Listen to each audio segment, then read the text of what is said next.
Hi students, today's lesson is about Donald J. Trump, President-elect of the USA. Now this lesson is a hard intermediate one, so please listen to me, then use the dictionary to verify words. Then read again if you feel the need. Okay, have you heard of Donald Trump before this election? Do you have polls in your country? Something to think about. There he is, there's the man. You've probably seen him now and you probably know him now.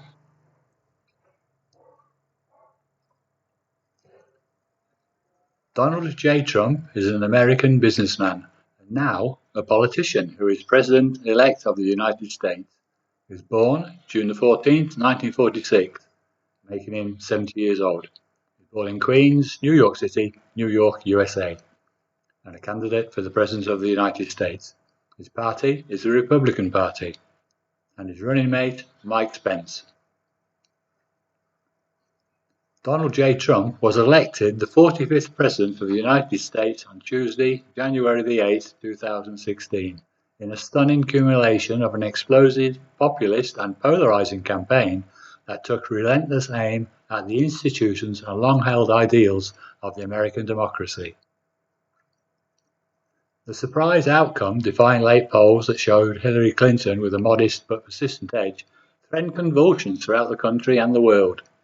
The triumph of Mr. Trump 70, a real estate developer turned reality television star with no government experience, was a powerful rejection of the establishment's forces that had assembled against him, from the world of business to government, and the consensus they had forged on everything from trade to immigration. The results amounted to a rejection not only of Mrs. Clinton, but of President Obama, whose legacy is suddenly imperiled. And it was a demonstration of power by a largely overlooked coalition of mostly blue-collar and white working-class voters who felt that the promise of the United States had slipped their grasp amid decades of globalization and multiculturalism. One poll did show 98% of the black vote was in favor of Mrs. Clinton. Hard to believe, but an issue President Trump will have to address in the future.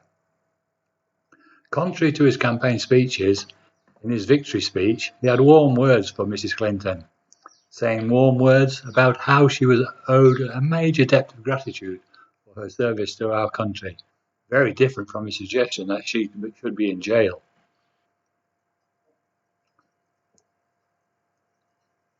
Other memorable quotes: "The forgotten men and women of our country will be forgotten no longer," and "Now is the time for America to bind the wounds of division. It is time for us to come together as one united people. It's time." Mr. Trump's win seemed likely to set off financial jitters and immediate unease among international allies, many of which were startled when Mr. Trump in his campaign cast doubt on the necessity of American military commitments abroad and its allegiance to international economic partnerships. From the moment he entered the campaign with a shocking set of claims that Mexican immigrants were rapists and criminals, Mr. Trump was widely underestimated as a candidate, first by his opponents for the Republican nomination and later by Mrs. Clinton, his Democratic rival. His rise was largely missed by polling organizations and data analysts. An air of improbability trailed his campaign, to the detriment of those who dismissed his angry messages, his improvising style, and his appeal to disillusioned voters. He seemed to embody the success and grandeur that so many of his followers felt was missing from their own lives and the country itself. And he scoffed at modern politics, calling them a waste of time and money.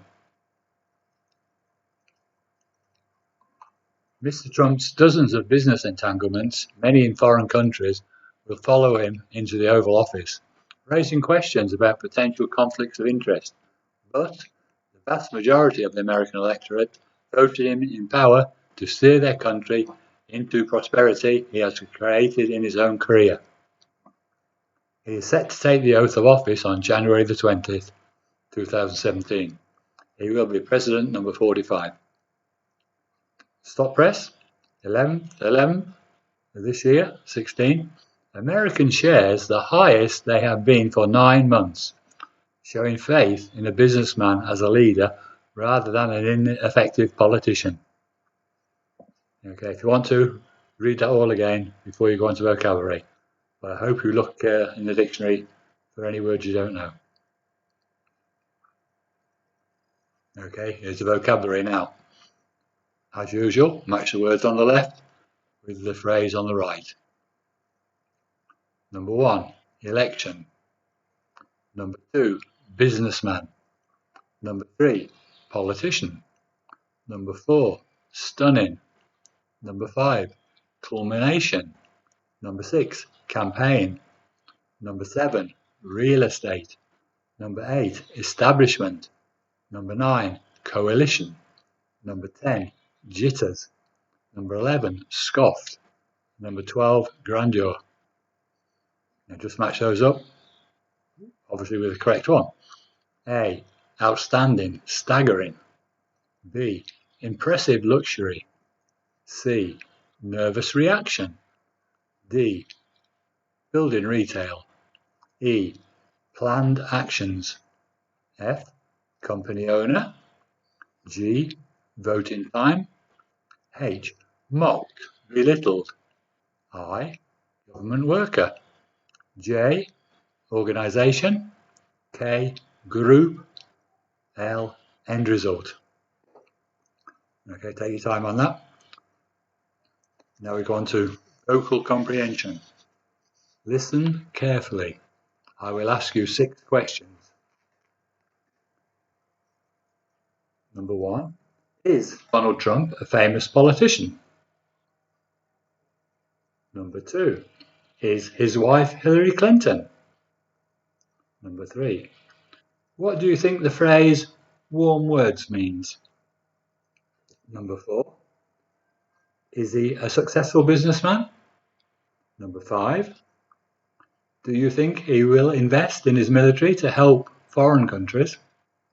And number 6, will he try to unite the people of America to be great again? Okay, while you're thinking of those, we'll go down to the words swap. Same in all the lessons, same format. Okay, word swap. Change the word in capitals for the nearest in the meaning. Okay. Number 1, he seemed to embody the success and grandeur lifestyle. Do you think embody could mean A, exude, B, explain, or C, exhaust? Number 2, to bind the wounds of our country. Do you think bind means A, develop, B, mend, C, open? Number 3, he said many immigrants were criminals. Are criminals A, outlaws, B, welcome, C, young? And number 4, there are 2 words like jitters and pending. He had the jitters because of pending exam results. So you have a choice of A, nervousness, happiness, courage, and for the pending look, hard, imminent, prominent. And number 5, a major debt of gratitude was felt. Is gratitude the same as hate? B, thankfulness, and C, confusion? That's the end of that lesson.